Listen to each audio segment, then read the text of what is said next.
Pra gente ficar junto aí no calor humano.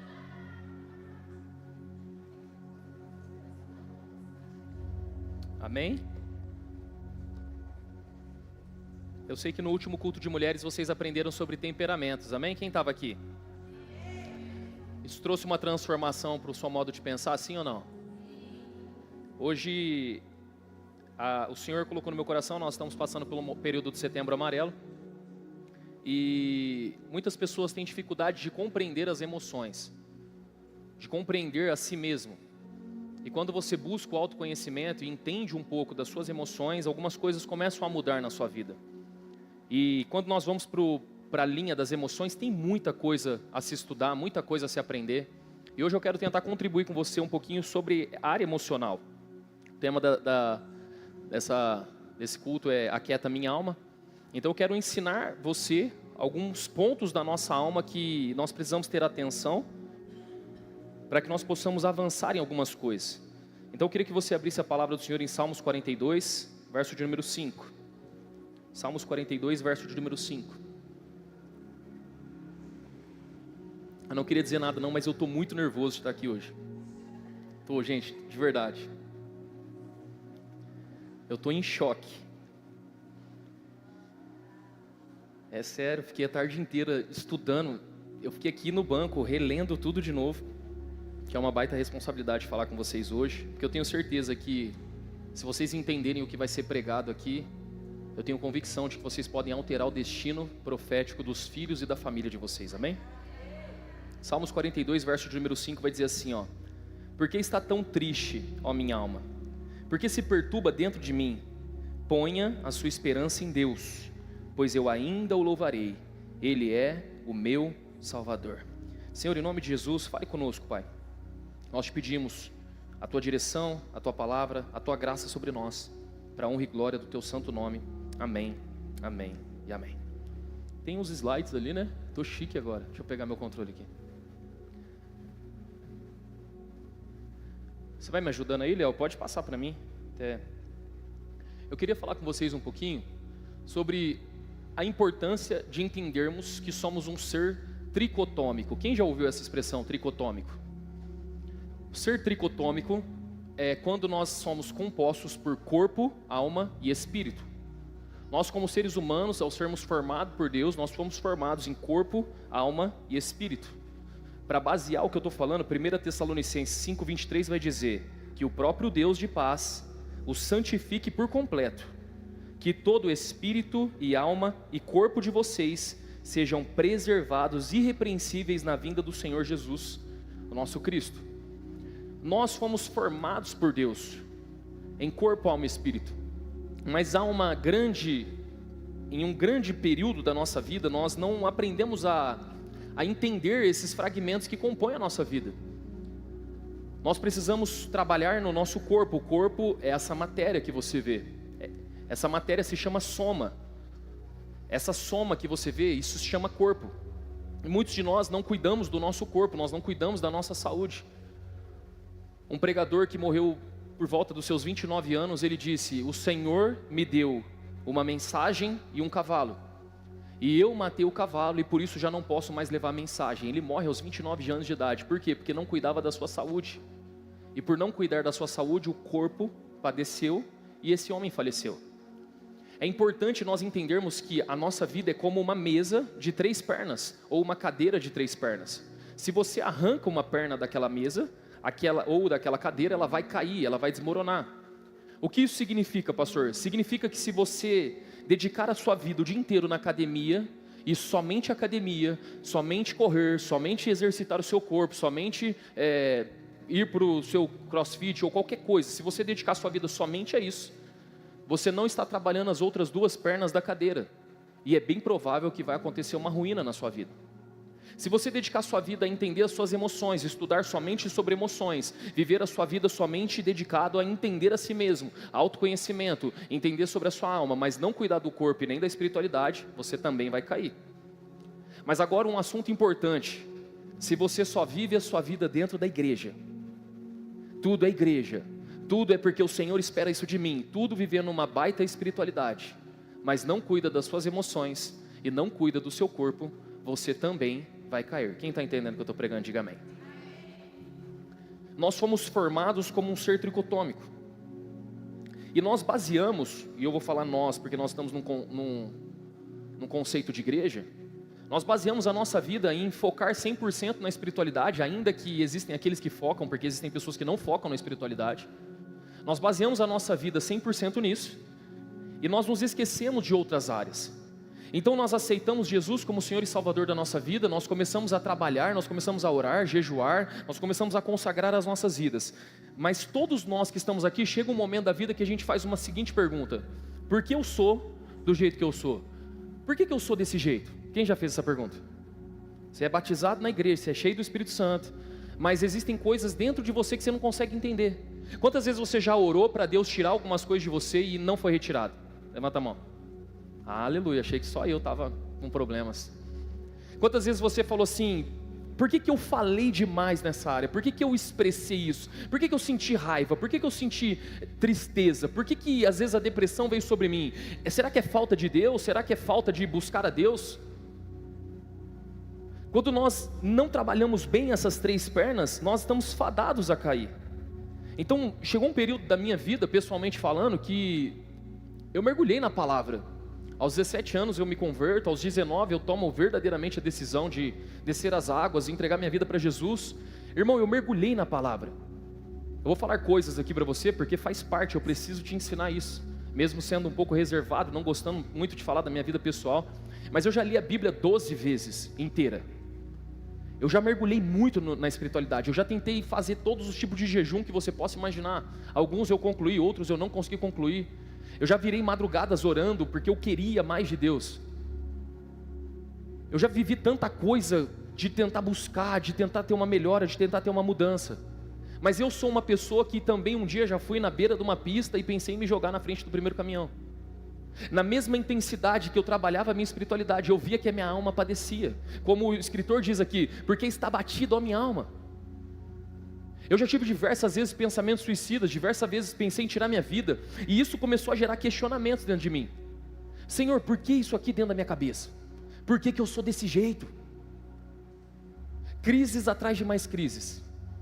Até que um dia eu falei assim: cara, eu preciso entender, por que eu sou desse jeito? Por que meu pai me abandonou? Por que as pessoas agem de forma diferente na frente das pessoas diferentes?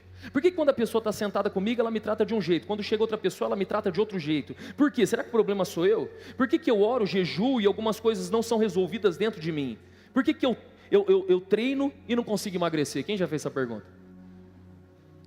Por que eu treino e não consigo emagrecer? Por que eu me relaciono com medo em relação ao dinheiro? Por que eu não consigo prosperar financeiramente?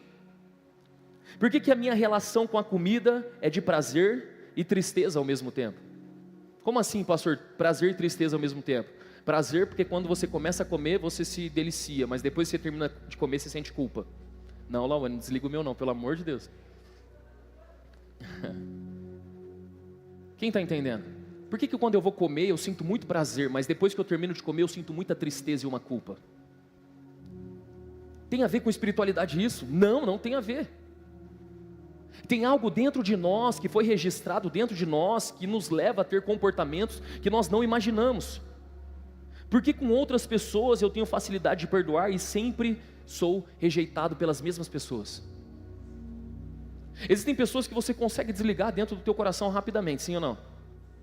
A pessoa fez mal para você, você vira uma chave na sua cabeça e você desconecta dela. Mas por que existem alguns tipos de pessoas que você nunca consegue desconectar? E são essas pessoas que sempre te rejeitam.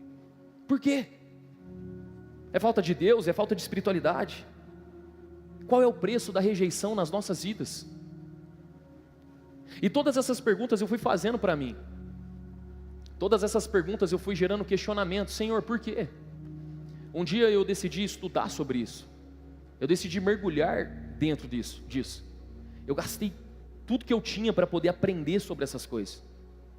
Eu li muitos livros, eu fui atrás de muito conhecimento, eu fui atrás de entender como funciona a cabeça, o que é uma sinapse neural, o que é um hormônio que passa uma dopamina, serotonina. Eu comecei a tentar entender o porquê que eu era do jeito que eu era.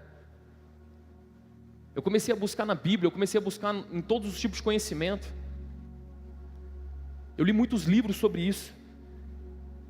E um dia eu comecei a estudar psicanálise. E eu fiz 2 anos de estudo, né? Me formei em psicanálise, 2 anos estudando sobre isso. E eu fui estudar para eu aprender sobre mim. Mas quando eu estava aprendendo sobre mim, eu entendi que existem muitas pessoas que precisam aprender algumas coisas.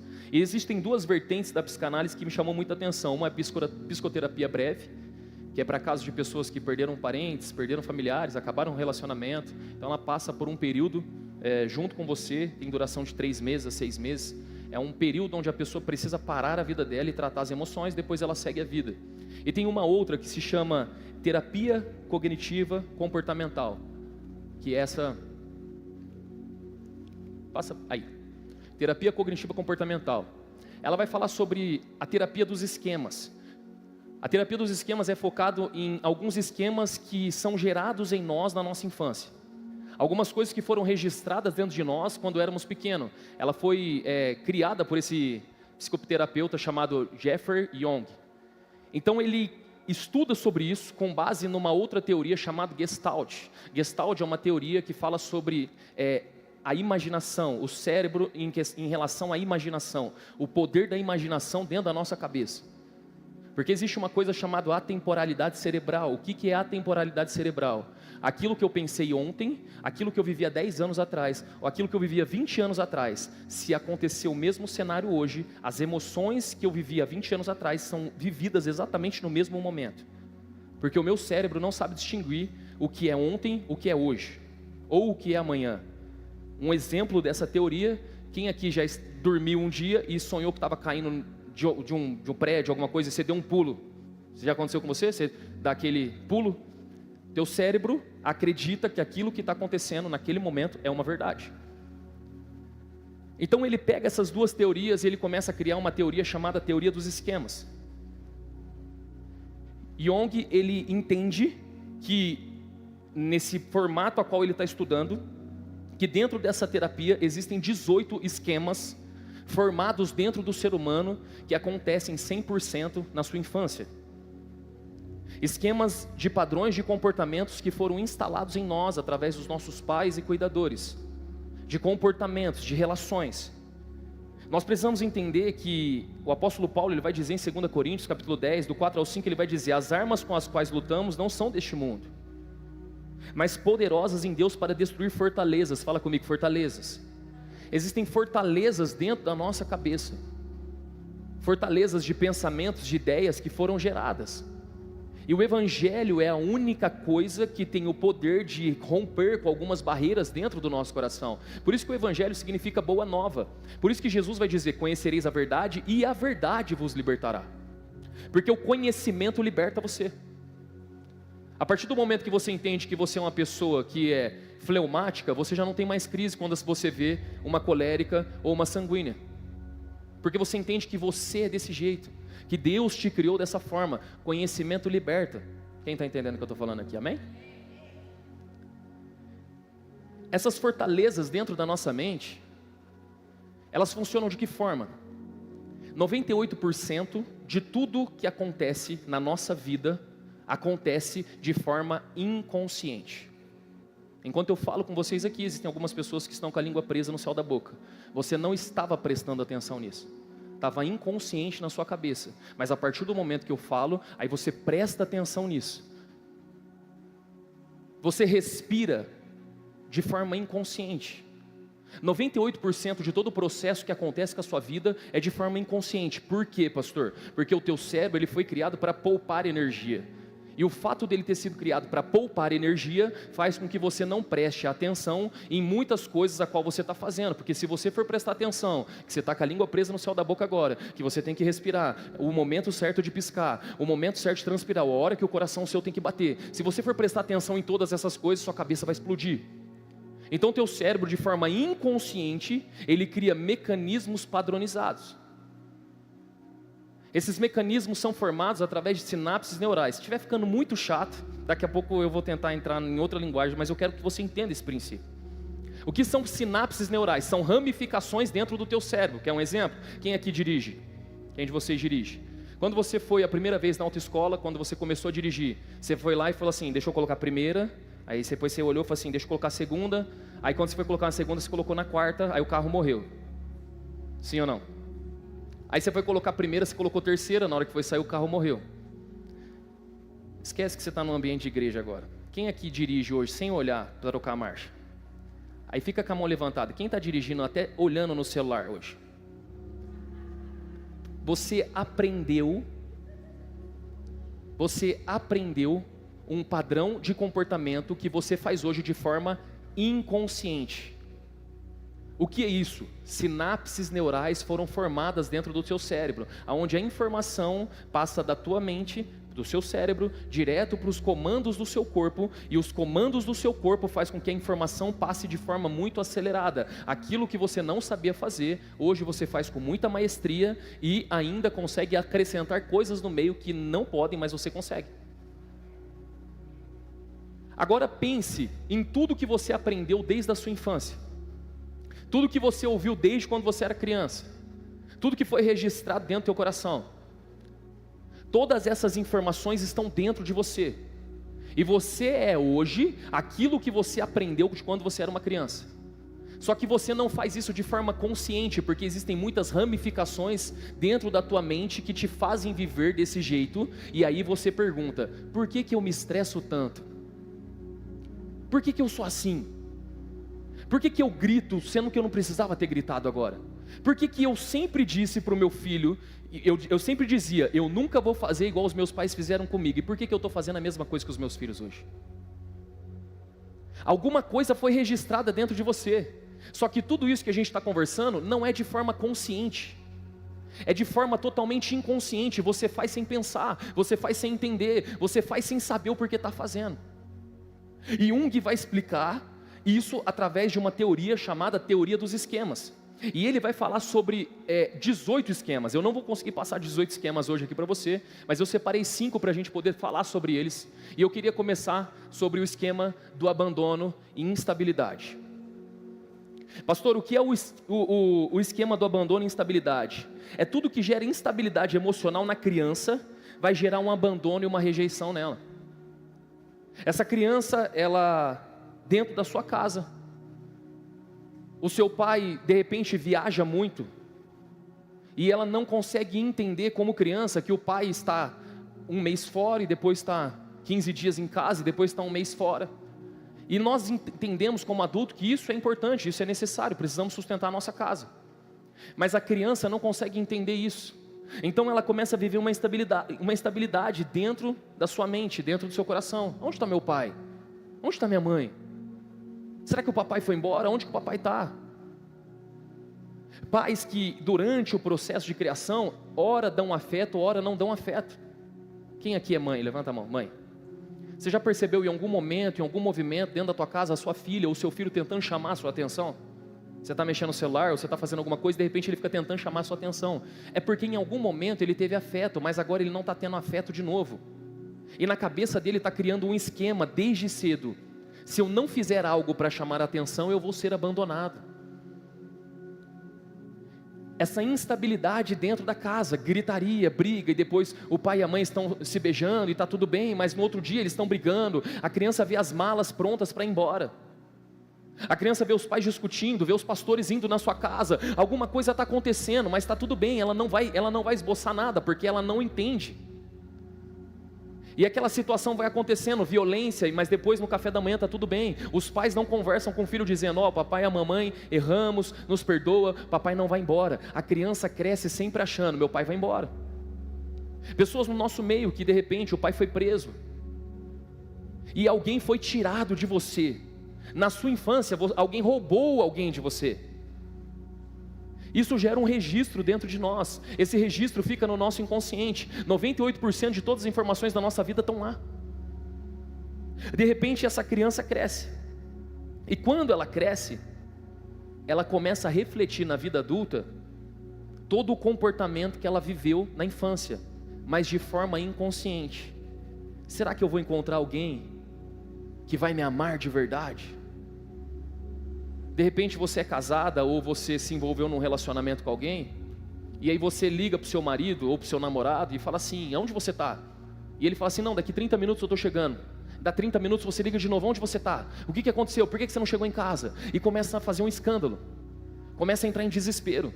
O que é isso, pastor? É o esquema que foi gerado dentro de você saltando para fora.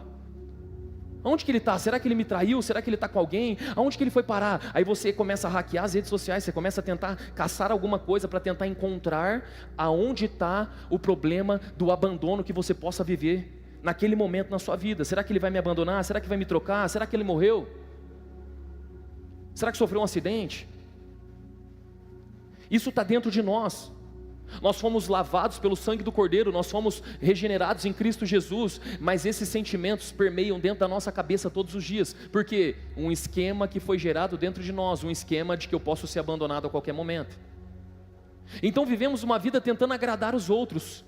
Eu preciso agradar pastor, eu preciso agradar o pastor, eu preciso fazer um café e levar lá, e preste atenção, não estou dizendo que quem faça isso é por esses motivos, mas tem muita gente que faz de forma inconsciente, sem entender o porquê está fazendo, amém? Você vai tentando pegar alguma coisa que vai identificar com você. Se tudo identificar com você, aí depois a gente conversa no final, tá bom? Essa pessoa, ela vive sempre com preenchimento emocional através do outro. Então qual é a visão geral dessa pessoa? Na infância os pais foram ausentes, separações frequentes ou mudanças traumáticas. Exemplo, o meu pai ou a minha mãe sempre viajava e trabalhava e eu me sentia sozinho.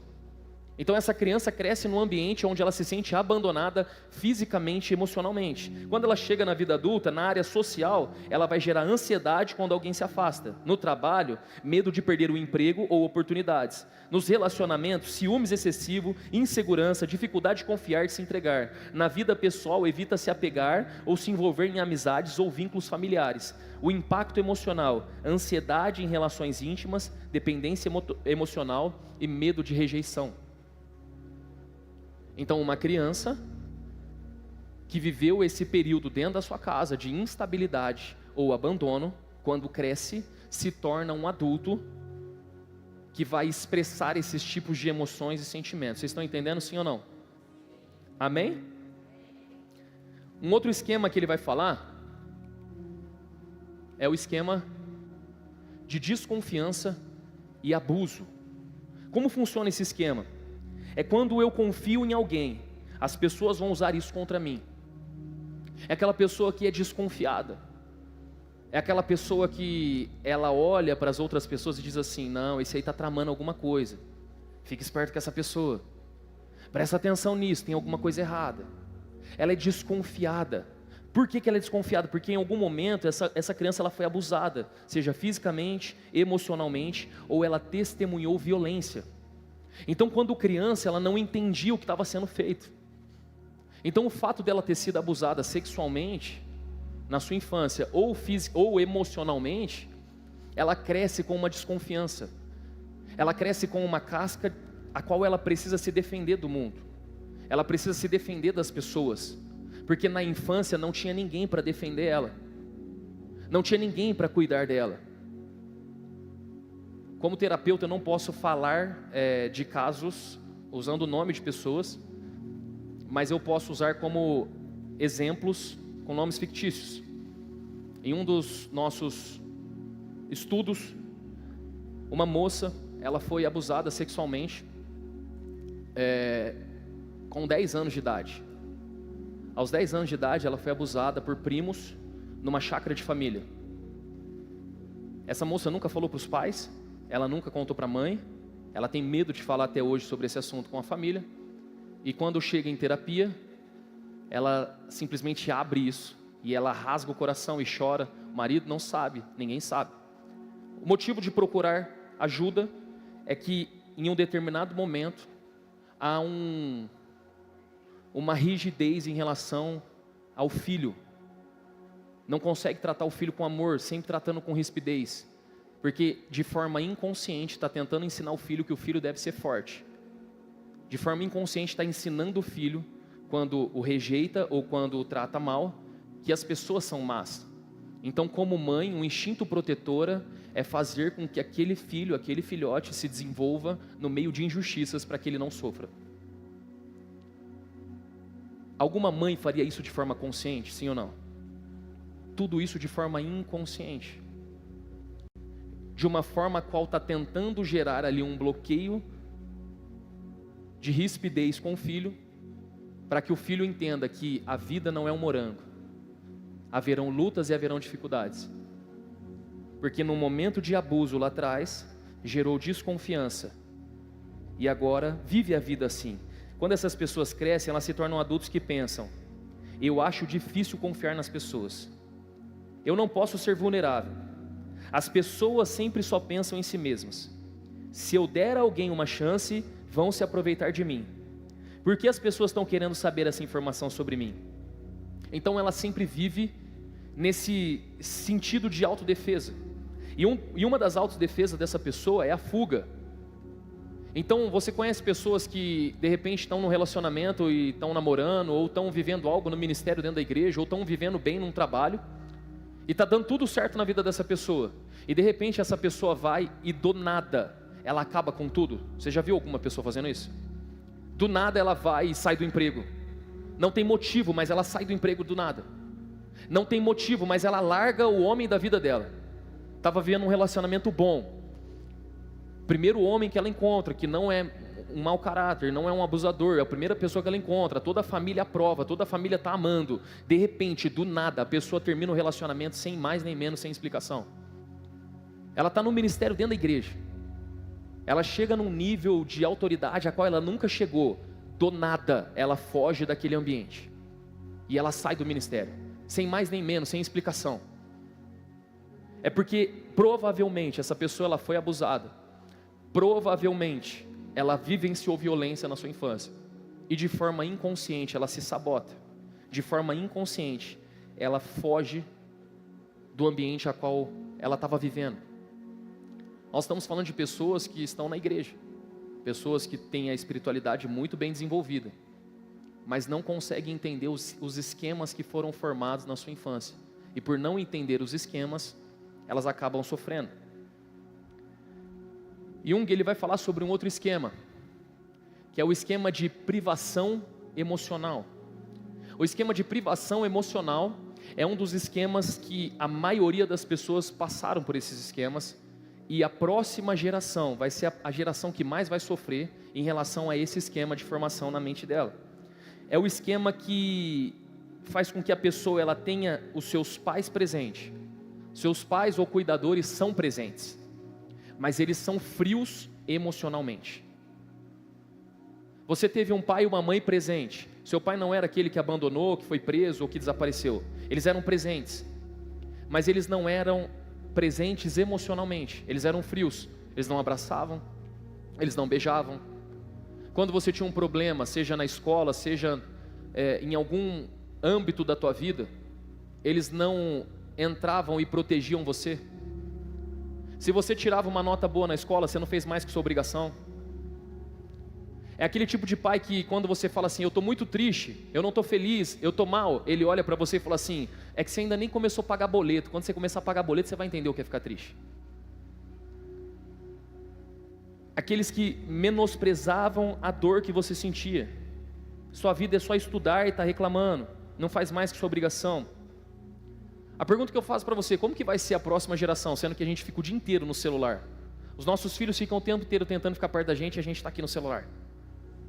Estamos presentes, mas somos frios emocionalmente com os nossos filhos. E os nossos filhos como criança não entendem isso. Pastor, qual é o tipo de adulto que nós vamos gerar? Adultos que vivem privações emocionais. E essas privações emocionais, elas são danosas. Existem 3 tipos de privações que acontecem. A privação física é onde falta afeto, calor humano, atenção e compaixão. Não tem toque, não tem afeto. E nós dizemos que isso está relacionado à nossa linguagem do amor ou ao nosso estilo de personalidade. Não, isso está relacionado a um bloqueio que tivemos dentro do nosso coração na nossa infância. Fomos privados disso e agora oferecemos aquilo que recebemos. Um outro tipo de privação é a privação de empatia. Falta de alguém compreensivo, que ouvisse, que se importasse. Quando eu era pequeno, a minha mãe, ela sempre zombava dessa área da minha vida. Eu falo assim: mãe, eu estou triste, tal. Ela: que triste o quê? Vai lavar um banheiro que passa, vai fazer não sei o que. Você vai crescendo no meio dessas informações. Terapia hoje é algo que é muito falado, mas terapia antigamente, as pessoas diziam assim, a terapia que você precisa é terapia cheia de louça para lavar. Se você tiver a terapia cheia de louça para lavar, sua vida está resolvida. Para com esse negócio de terapia. Então, as nossas emoções foram menosprezadas. Não houve empatia em relação às emoções. E o fato de não ter tido empatia em relação às emoções fez com que nós fôssemos crescendo como seres humanos, adultos, que hoje vivemos privação emocional. Existe também a privação de proteção dentro dessa privação emocional. Um pai que não te ajudou a ir para a escola. Uma mãe que não te direcionou como ir para a escola. Simplesmente colocou você dentro do ônibus, falou que você tinha que apertar o sinal e descer. E você teve que se virar sozinho. Você teve que amadurecer sozinho. Quantos de vocês passaram por isso em algum momento da vida? Seu pai não foi te buscar na escola, você tinha que arrumar um trabalho, você tinha que trabalhar e ninguém te ajudou a montar um currículo. Você teve que fazer tudo sozinho. Você não teve direção, você não teve proteção. Que tipo de ser humano crescemos quando passamos por isso? Nós somos pessoas que crescemos como mendigos emocionais. Nós começamos a ter necessidade de afeto. E o fato de termos essa necessidade de afeto faz com que a gente se envolva em relacionamento com qualquer pessoa que nos dão um mínimo do mínimo de afeto. E quando você se envolve com a pessoa que te dá o mínimo do mínimo de afeto, aquilo parece que é muito para você, porque você não teve nada. Se você perguntar para mim assim, qual é o sabor de caviar? Eu não sei, eu nunca comi caviar. E o fato de eu nunca ter experimentado caviar não faz falta na minha refeição, na minha alimentação, o caviar, porque eu nunca experimentei isso. Agora pergunta para uma pessoa que nunca experimentou o que é o amor. Qualquer pessoa que dá migalhas para ela vai entender que aquilo é amor. E aquilo está ótimo para ela. A maioria das pessoas que se envolvem em relacionamentos tóxicos é porque elas viveram privação emocional na infância. Elas não receberam afeto, elas não foram amadas, elas não foram tocadas, elas foram menosprezadas nas suas relações. E um dos casos que nós mais encontramos em consultório é esse: pessoas que se envolvem num relacionamento e elas não sabem por que estão naquele relacionamento. E a primeira coisa que elas falam assim: pastor, não é possível, fizeram macumba para mim, porque eu não consigo parar de amar essa pessoa. É porque nunca experimentou o amor de verdade, nunca viveu afeto de verdade. Nunca viveu uma relação profunda de verdade. Então qualquer coisa que te der basta. Seus pais não te deram, seus cuidadores não te deram, seus amigos não te deram. Então quando você cresce e encontra alguém, essa pessoa vai fazer qualquer coisa e você vira um mendigo emocional daquela pessoa. Na infância os seus pais foram frios, distantes ou incapazes de demonstrar afeto, falta de demonstração de carinho, atenção, apoio emocional. Exemplo, eu precisava de um abraço ou de alguém para me ouvir, mas meus pais sempre estavam ocupados ou indiferentes. Quando você cresce com necessidade de aceitação e crise de identidade. Quem já ouviu essas duas coisas? O que é crise de identidade e o que é necessidade de aprovação? Nada mais, nada menos, na linguagem de Jung, isso se chama esquema de privação emocional. Você foi privado nas suas emoções, então você só recebe aquilo que aprendeu. Vocês estão entendendo, sim ou não? Eu quero dar uma acelerada porque eu quero abrir para a gente poder fazer pergunta. Eu quero muito que vocês façam pergunta também sobre algumas coisas. Esse esquema que ele descreve, que é o esquema de defectividade e vergonha. Esse esquema é muito comum em algum tipo de pessoas que viveram em ambientes críticos ou exigentes demais. Os pais ou cuidadores que apontavam falhas, ridicularizavam, comparavam com os outros ou transmitiam a ideia de que a criança era menos. Então o seu primo é melhor que você, a sua prima é melhor que você, a sua irmã é melhor que você não faz nada, você não presta, você faz tudo errado. Eu já cansei de falar para você, faz as coisas direito. Isso vai fazendo com que a pessoa, ela vai entendendo que ela só tem valor quando ela faz algo certo. Então se você lavou uma louça na sua infância, enquanto lavava a louça, sua mãe pegou a louça e jogou toda a louça de volta dentro da pia e falou assim: lava tudo de novo porque isso aqui está errado, você fez tudo errado. Aquilo vai fazer você acreditar que tudo que você faz não presta, que tudo que você faz de forma errada. Aquilo vai te levar a acreditar que se você só vai ser aceito pelas pessoas se você fizer as coisas certas. É a criança que tirou 8 na prova e o pai fala, você não fez mais que sua obrigação. Mas quando ela tira 10, o pai fala, parabéns, papai está muito orgulhoso de você, você tirou 10. Ela vê o pai mostrando a nota para as pessoas dizendo, olha, meu filho tirou 10, minha filhinha tirou 10. Gera um registro na memória daquela criança, e o registro é, se você for mediano, as pessoas vão te rejeitar.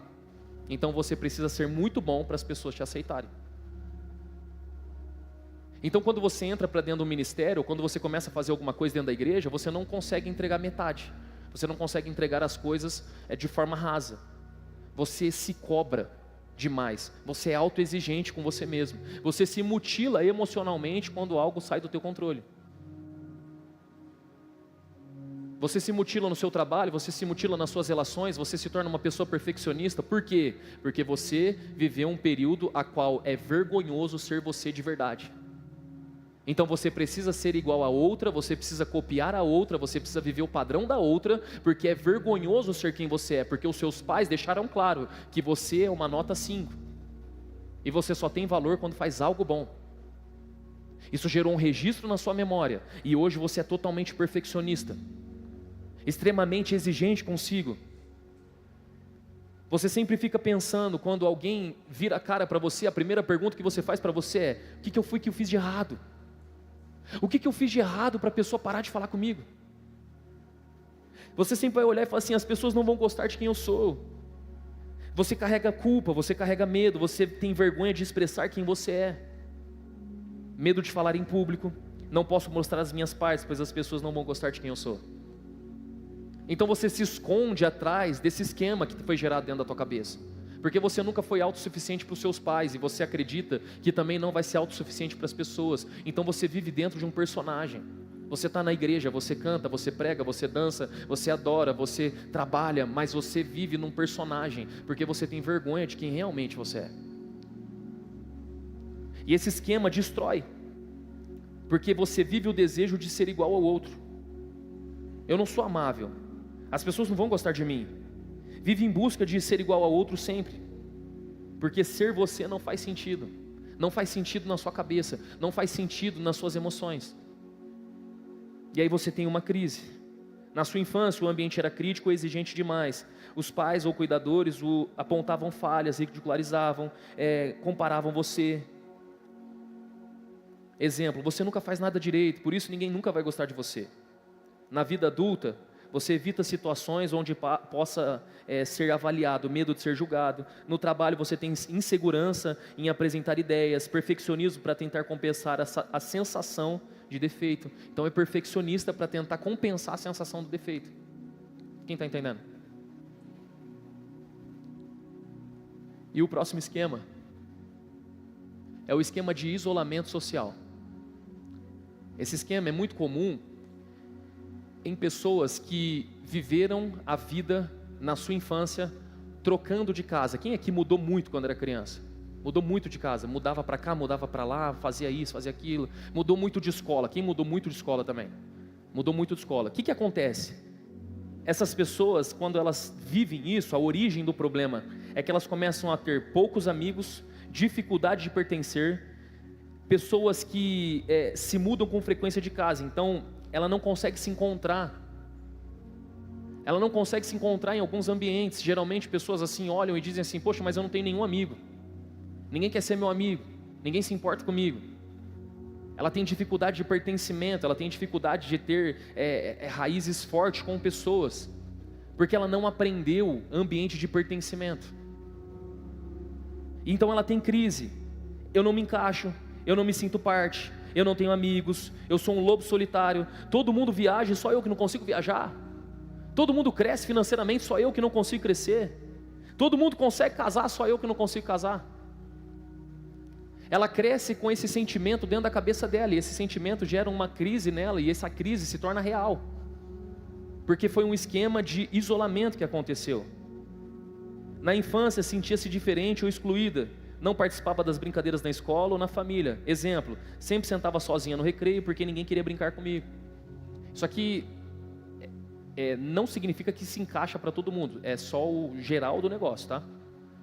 Senão vocês vão olhar, as pessoas levantam a mão, vocês vão falar assim, nossa, tadinho, né? Ninguém falava com você no recreio. Na vida adulta, quais são as possíveis coisas que podem acontecer? Evita convites ou grupos, sente deslocada. Evita reuniões ou trabalhos em equipe por sentir que não é compreendido. Relacionamentos, não se aproxima de grupos sociais, mantém poucos amigos íntimos. Na vida pessoal, prefere ficar sozinha e evita atividades sociais. Impacto emocional, isolamento emocional, baixa participação em atividades coletivas e medo de intimidade. Vocês estão entendendo o que é um esquema, sim ou não? Está fazendo sentido para vocês? Está muito técnico, está muito chato? Ou está dando para entender? Quero trazer para vocês um exemplo dentro de um casamento. Um exemplo de esquema dentro de um casamento. Uma mulher que ela tem um esquema de abandono. Na cabeça dela, ela tem um esquema formado de abandono dentro dela. E o marido, ele tem um esquema de fracasso. Esse esquema é um dos 18. Eu não expliquei eles para vocês, porque eu quis deixar para colocar aí. Então a mulher, ela está em casa o dia inteiro. Ela está ali dentro da sua casa e ela tenta falar com o marido diversas vezes. O marido está no trabalho, ela tenta falar com ele diversas vezes. E ele não responde ela. Ele não responde, ele demora para ver o WhatsApp, ele demora para dar um retorno. E aí dentro da cabeça dela, vozes começam a falar dentro da cabeça dela, dizendo: ele está fazendo alguma coisa de errado, ele vai te trair, ele deve estar conversando com alguém, ele encontrou alguém mais importante que você no trabalho, só pode. Por que ele não te responde? Ele sempre te responde, por que hoje ele não está respondendo? Então essas vozes vão falando dentro da tua cabeça. Já esse marido, ele tem um esquema de fracasso dentro dele. Ele chega em casa depois de um dia cansativo no trabalho, onde nada deu certo no trabalho, onde ele fracassou em todas as áreas do trabalho. Quando ele chega em casa, ele vai dar um beijo na esposa. Quando ele chega para dar um beijo na esposa, a esposa trata ele com rispidez. A esposa meio que rejeita ele, porque na cabeça dela, ela está pensando: ele só está vindo me agradar porque ele está aprontando.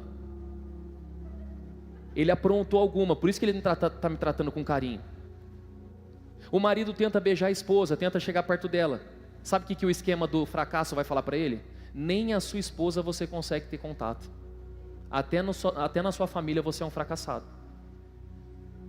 Os esquemas começam a falar dentro da cabeça. O resumo desse casamento: o esquema de abandono da mulher diz: se está te tratando bem, é porque está fazendo algo de errado. E o esquema de fracasso do homem diz: nem em casa você serve para alguma coisa. Esses são os maiores casos que a gente atende em terapia de casal. Quando senta o casal, eles sempre vão expressar aquilo que eles estão sentindo. E quando eles falam daquilo que está incomodando, você começa a ver vários esquemas saltando na mesa de tudo que eles estão vivendo. Os esquemas têm vozes que ficam falando na sua cabeça diariamente. Você não dá certo porque você é incapaz, ninguém gosta de você, é por isso que você não tem amiga, é por isso que todo mundo tem amiga e você não. Cuidado, hein? As pessoas estão se aproximando de você, elas estão se aproximando para tirar informação, porque elas querem te derrubar. São vozes que ficam na nossa cabeça o dia inteiro. Vozes que dizem para nós: não expresse fraqueza, porque quando você expressar fraqueza, as pessoas vão tentar te derrubar. São esquemas de formação que você aprendeu quando você era criança. Pastor, qual que é a solução então? Salmos capítulo de número 32, verso de número 3. Vai dizer assim: enquanto eu me calei, repita comigo, eu me calei, os meus ossos definharam com os meus gemidos o dia todo. Fala comigo assim, ó: falar cura. Mais uma vez, falar cura. Quando você começa a falar, eu não sei se já aconteceu isso com você. Você começa a falar alguma coisa para alguém. Você começa uma conversa. Você vai procurar a pastora Bruna para conversar com a pastora Bruna. Você está num atendimento com ela. Aí você faz um acordo com você mesmo antes de sair de casa. Eu vou lá conversar com a pastora, mas eu não posso falar isso, isso e isso, que eu não quero entrar nesse assunto. Passado 40 minutos que você está na mesa da pastora Bruna, você falou tudo aquilo que você disse que não ia falar, sim ou não?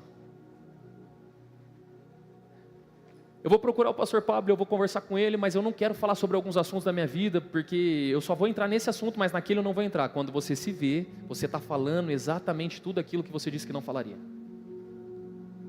O que é isso? Informações que estão dentro do teu inconsciente. Elas começam a saltar para fora de forma a qual você não tem controle. Você já foi num churrasco, num grupo de amigos, e quando você falou alguma coisa na mesa, você de imediato pensou assim: por que eu falei isso? Eu não deveria ter falado isso. Você vai embora no carro se torturando, não devia ter falado isso. A fala é algo que existe em nós, que é o mais poderoso para eliminar e colocar para fora todos os esquemas que existem dentro de nós. Você já percebeu que as pessoas falam assim: ah, você é psicólogo, você está me analisando, enquanto eu falo você está tentando me estudar. Porque a boca fala do que está cheio o coração. Tudo que você fala, tudo que você comunica, expressa, se você estudar bastante sobre isso, você vai perceber cada um. Você consegue identificar qual é a personalidade da pessoa, qual é o tipo de temperamento dela, quais são os esquemas que ela carrega. Você consegue fazer uma leitura rápida daquilo. Falar, desculpa. Falar vai gerar cura em você. Falar gera clareza do problema. Você pode ter conhecimento de tudo que eu estou falando aqui, mas existem coisas e informações dentro de você, que quando você começar a falar, aquilo salta de dentro do teu coração, de forma instantânea, e puf, sua cabeça explode. E na hora você fala assim: eu não tinha parado para pensar nisso. Agora tudo faz sentido. Existe um esquema que se chama esquema de medo. Eu tive esse esquema na minha vida, eu vou contar a história para vocês. Quando eu era pequeno, minha mãe falava assim para mim assim, ó, vamos no mercado. Eu ia no mercado com a minha mãe. Eu era pequenininho. Minha mãe falava assim para mim assim: filho, vamos para a fila? Vamos, mãe. Chegava na fila, sabe o que minha mãe fazia? Filho, fica aqui, que eu vou lá buscar um negócio que eu esqueci. Não sai da fila. Eu era uma criança. Eu parado na fila, desesperado, olhando para o caixa, olhando para trás, olhando para todo mundo. Falei: será que vai chegar a minha vez? Na hora que chegar a minha vez, como é que eu vou pagar a conta? Eu não tenho dinheiro aqui. Cadê minha mãe? Medo, você não tem noção. Quando eu me casei, adulto já, casado, a minha esposa chega para mim e fala assim: vamos para a fila? Vamos, eu com o carrinho. Na hora que eu paro o carrinho, coloco a perna aqui, fico encostado no carrinho, esperando chegar a minha vez, mexendo no celular, ela fala assim: amor, fica aqui que eu tenho que buscar um negócio. Na hora, eu comecei a passar mal. Eu comecei a ficar nervoso, eu comecei a ficar estressado. Na hora que a Bruna chega, eu comecei a brigar com ela. Eu comecei a discutir com ela. Meu, você demorou, não era para você ter saído, e se chega aqui, como é que eu ia pagar? Eu comecei a ficar em crise. O que é isso? É um esquema que tem dentro de nós. Quando que eu fui entender isso? Quando eu fui estudar sobre isso. E quando eu fui estudar sobre isso, eu entendi que, na verdade, o medo que eu estava não era da Bruna ter ido embora. O medo que eu estava era de aquela criança que existia dentro de mim saltando para fora. Como que eu faço para resolver os meus esquemas, pastor? Simples, você precisa ressignificar o problema, trazer um novo significado para aquele problema. Hoje, quando acontece isso, eu olho, eu paro, fico na fila do mercado e falo assim: eu sou adulto, eu tenho dinheiro para pagar essa compra aqui.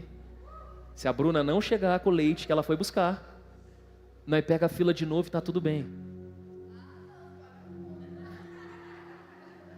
Vocês estão entendendo como os esquemas têm vozes que ficam falando na nossa cabeça? Por que eu estouro do nada? Por que eu xingo do nada? Por que eu brigo do nada? Por que vem uma ira dentro de mim do nada? Não é do nada, irmão, tem um registro, tem uma memória, tem um significado ali. Tem um esquema falando dentro da tua cabeça, não deixa as pessoas te tratarem desse jeito.